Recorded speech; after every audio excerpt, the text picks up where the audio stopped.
The balcony was okay. During the first reel of one was a teenage Frankenstein. Richie spotted Henry Bowers and his kicking friends. They were down in the second row, just as he had figured they would be.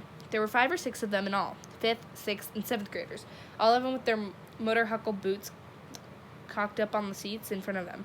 Foxy would come down and tell them to put their feet on the floor. They would. Foxy would leave. Up went the motor huckle boots again as soon as he did. 5 or 10 minutes later, Foxy would return and the entire charade would be acted out again. Foxy didn't quite have the guts to kick them out, and they knew it. The movies were great. The Teenage Frankenstein was suitably gross. The Teenage Werewolf was somehow scarier, though perhaps because he also seemed a little sad. What had happened wasn't his own fault. There was this hypnotist who'd fucked him up. But the only reason he'd been able to was that the kid who had turned the werewolf was full of anger and bad feelings. Richie found himself wondering if there are any people in the world hiding bad feelings like that. Henry Bowers was just overflowing with bad feelings, but he sure didn't bother hiding them. Beverly sat between the boys, ate popcorn from their boxes, screamed, covered her eyes, sometimes laughed when the werewolf was stalking the girl doing exercises in the gym after school. She pressed her face against Ben's arm, and Richie heard Ben's gasps of surprise, even over the screams of the 200 kids below them. The werewolf was finally killed. In the last scene, one cop solemnly told another that this should teach people not to fiddle with things best left to God. The curtain came down, and the lights came up. There was applause. And Richie felt totally satisfied, if a little achy. He'd probably have to go to the eye doctor pretty soon and get his lenses changed again. He really would be wearing Coke bottles on his eyes, and by the time he got to high school, he thought glumly. Ben twitched at his sleeve. "They saw us, Richie," he said in a dry, dismayed voice. "Huh?" Bowers and Chris. They looked up here on their way out, and they saw us. Okay, Richie said. "Calm down, Haystack. Just calm down. We'll go out the side door. Nothing to worry about." They went down the stairs, Richie in the lead, Beverly in the middle, Ben bringing up in the rear and looking over the shoulder every 2 steps or so. "Have those guys really got it in for you, Ben?" Beverly asked. "Yeah, I guess they do," Ben said. "I got in a fight with Henry Bowers on the last day of school." "Did he beat you up?" "Not as much as he wanted to," Ben said. "That's why he's still mad, I guess." "Old Hank, the tank, also lost a fair amount of skin," Richie murmured. "Or so I heard. I don't think he was very pleased about that, either." He pushed down the exit door, and the 3 of them stepped out into the alley that ran between the Aladdins and Nan Luncheonette. A cat which had been rooting in the garbage can hissed and ran past him down the alley, which was blocked by the far end by the board fence. The cat scrambled up and over a trash can lid, clattered. Bev jumped, grabbed Richie's arm, and then laughed nervously. "I guess I'm still scared from the movies," she said. "You won't," Richie began. "Hello, fuckface," Henry Bowers said from behind them. Startled, the 3 of them turned around. Henry, Victor, and Belch were standing at the mouth of the alley. There were 2 other guys behind them. "Shit, I never knew this was going to happen," Ben moaned. Richie turned quickly back toward the Aladdin, but the exit door had closed behind them, and there was no way to open it from the outside. "Say goodbye, fuckface," Henry said, and suddenly ran at Ben. The things that had happened next seemed to Richie, both of them, and later, like something out of the movie. Such things simply did not happen in real life. In real life, the little kids took their beatings, picked up their teeth, and went home. It didn't happen that way this time. Beverly stepped forward and to one side, almost as if she intended to meet Henry, perhaps shake his hand. Richie could hear the clats of his boots rapping. Victor and Belch were coming after him. The other 2 boys stood at the mouth of the alley, guarding it. "Leave him alone," Beverly shouted. "Pick on someone your own size." "He's as big as a fucking Mack truck, bitch," Henry, no gentleman, snarled. "Now get out of my—" Richie stuck his foot out. He didn't think he meant to. His foot went out the same way wisecracks dangerous to his health sometimes emerged, all on their own. From his mouth, Henry ran to send it fell forward. The brick surface of the alley was slippery with spilled garbage from the overflowing cans of the luncheonette side. Henry went skidding like a shuffleboard weight. He started to get up, on his shirt blotched with coffee grounds, mud, and bits of lettuce. "Oh, you guys are gonna die," he screamed. Until this moment, Ben had been terrified. Now something in him snapped. He let out a roar and grabbed one of the garbage cans. For a moment, holding up, garbage spilled everywhere. He really didn't look like Haystack Calhoun. His face was pale and furious. He threw the garbage can. It struck Henry in the small of his back and knocked him flat again.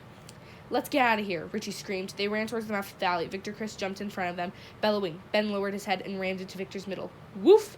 Victor grunted and sat down. Belch grabbed a handful of Beverly's ponytail and whipped her smartly against the Aladdin's brick wall. Beverly bounced off and ran down the alley, rubbing her arm. Richie ran after her, grabbing a garbage can lid on the way out. Belch hugged and swung as fast as almost the size of a daisy ham at him. Richie poisoned out the galvanized steel lid. Belch's first met it. There was a loud boom. a sound that was almost mellow. Richie felt the shock travel all the way up his arm to his shoulder. Belch screamed and began to hop up and down, holding his swelling hand. "Young lies the tent of my fada," Richie said confidently, doing a very passable Tony Curtis voice, and then ran after Ben and Beverly. One of the boys at the mouth of the alley had caught Beverly. Ben was tussling with him. The other boy had begun to rabbit punch Ben in the small of the back. Richie swung his foot. It connected with the rabbit's puncher buttocks. The boy howled with pain. Richie grabbed Beverly's arm in one hand and Ben's in the other. "Run!" he shouted.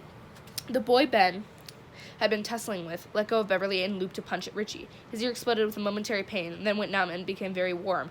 A high whistling sound began to whine in his head. It sounded like a noise you weren't supposed to listen to for when you're supposed to listen to when the school nurse put the earphones on you to test your hearing. They ran down Center Street. People turned to look at them. Ben's large stomach pogoed up and down. Beverly's ponytail bounced. Richie let go of Ben and held his glasses against his forehead with his thumb so he wouldn't lose them. His head was still ringing and he believed his ear was going to swell, but he felt wonderfully. He started laughing. Beverly joined him. Soon Ben was laughing too.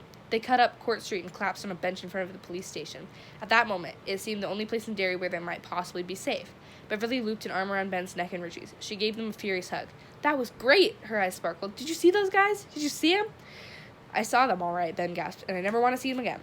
This sent off into another storm of hysterical laughter. Richie kept expecting Henry's gang to come around the corner into the Court Street and take after them again. Police station or not, still had not stopped laughing. Beverly was right. It had been great. "The Losers Club gets off a good one," Richie yelled exuberantly.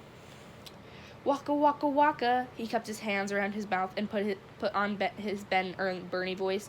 "Yowza, yowza, yowza, childrens." A cop poked his head out of the open second floor window, shouted, "You kids get out of here right now. Take a walk." Richie opened his mouth to say something brilliant, quite possibly in his brand new Irish cop voice, and Ben kicked his foot. "Shut up, Richie," he said, and promptly had trouble believing that he had such a thing. "Right, Richie," Bev said, looking at him fondly. "Beep, beep." "Okay," Richie said. "What do you guys want to do? Want to go find Henry Bowers and ask him if he wants to work it out over a game of Monopoly?" "Bite your tongue," Bev said. "Huh? What does that mean?" "Never mind," Bev said. "Some guys are so ignorant." Hesitantly blushing furiously, Ben asked, "Did that guy hurt your hair, Beverly?" She smiled at him gently, and in that moment she became sure of something she had only guessed it before, that it had been Ben Hanscom who had sent her the postcard with the beautiful little haiku on it. "No, it wasn't bad," she said. "Let's go down to the Barrens," Richie proposed, and so that was where they went, or where they escaped. Richie would think later that it set a pattern for the rest of the summer. The Barrens had become their place. Beverly, like Ben, on the first day of his encounter with the big boys, he had never been down there before. She walked between Richie and Ben as the three of them moved single file down the path. Her skirt twitched perfectly in looking at her. Ben was aware of waves of feeling as powerful as stomach cramps. She was wearing her ankle bracelet. It flashed in the afternoon sun. They crossed the arm of the Kunduskig. The boys had dammed up the stream, divided about 70 yards further up as its course, and became one again. About 200 yards further on toward the town, usually stepping stones downstream of the place where the dam had been, found another path and eventually came out of the bank of the stream's eastern fork, which was much wider than the other. It sparkled in the afternoon light. To his left, Ben could see two of those concrete cylinders with the manhole covers on top. Below them, jutting out of the cover of the stream, were large concrete pipes. Thin streams of muddy water poured over the lips of these outflow pipes and into the Kunduskig. "Someone takes a crap uptown, and here's where it comes out," Ben thought. Remembering Mr. Nell's explanation of Derry's drainage system, he felt a dull, sort of helpless anger. Once there had probably been fish in this river. Now your chances of catching a trout wouldn't be so hot. Your chances of catching a used wad of toilet paper would be better. "It's so beautiful here," Bev sighed. "Yeah, not bad," Richie agreed. "The back flies are gone and there's enough of breeze to keep the mosquitoes away." He looked at her hopefully. "Got any cigarettes?" "No," she said. "I had a couple, but I smoked them yesterday." "Too bad," Richie said. There was the blast of an air horn, and they all watched as long as the freight rumbled across the embankment by the far side of the Barrens and toward the train yards. Geez, if it was a passenger train, they'd have a great view, Richie thought. First the poor folks' houses at the old Cape, and then the bamboo swamps on the other side of the Kunduskig, and finally, before leaving the Barrens, the smoldering gravel pit that was the town dump. For the moment, he had found himself thinking about Eddie's story again, the leper under the abandoned house on Nebolt Street. He pushed it out of his mind and turned to Ben. "So what was your best part? Haystack?" "Huh?" Ben turned to him guiltily, as Bev looked out across the Kunduskig, lost in thoughts of her own. He had been looking at her profile, and at the bruise on her cheekbone. "Of the movies, Dumbo. What was the best part?" I liked it when Dr. Frankenstein started tossing the bodies into the crocodiles under his house, Ben said. That was the best part. That was gross, Beverly said and shivered. I hate things like that. Crocodiles and piranhas and sharks.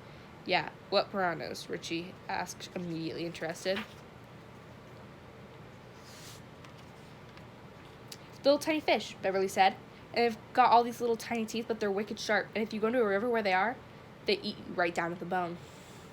Wow. I saw this movie once, and these natives wanted to cross a river, but the footbridge was down, she said. So they put a crow in the water on a rope and crossed while the piranhas were eating the crow.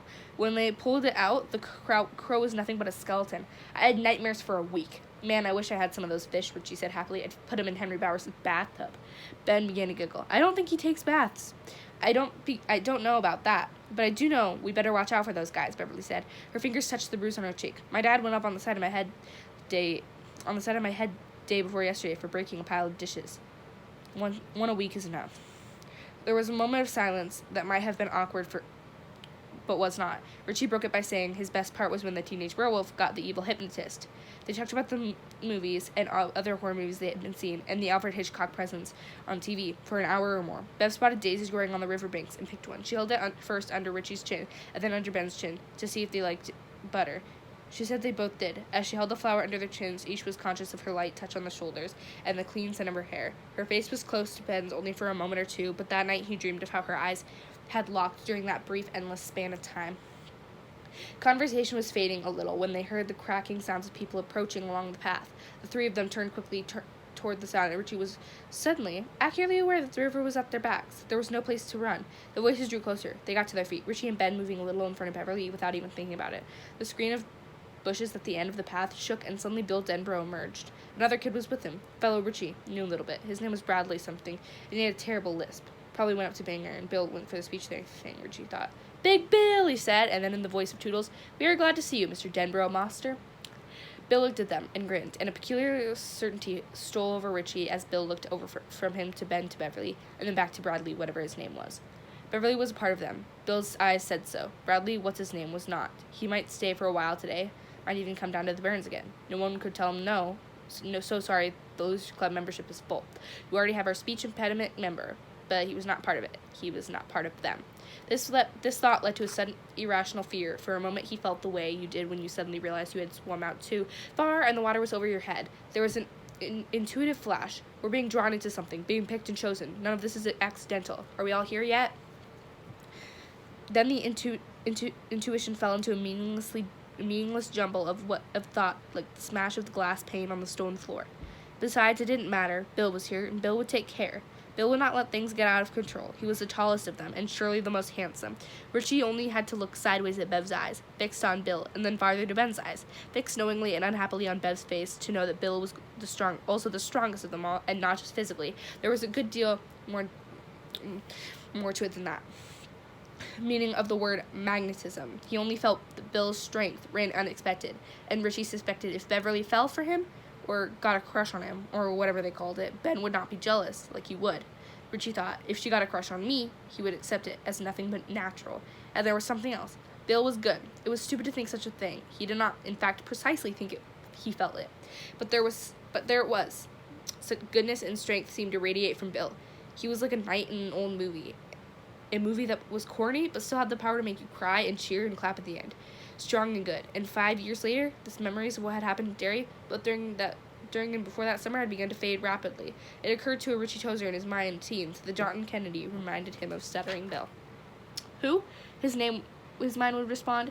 He would look up faintly puzzled and shake his head. Some guy I used to know, he would think, and would dismiss vague unease by pushing his glasses up on his nose and turning to his homework again. Some guy I used to know a long time ago. Bill Denbrough put his hands on his hips, smiled suddenly, and said, well, here we are. Now, what are we doing? Got any cigarettes? Richie asked, hopefully.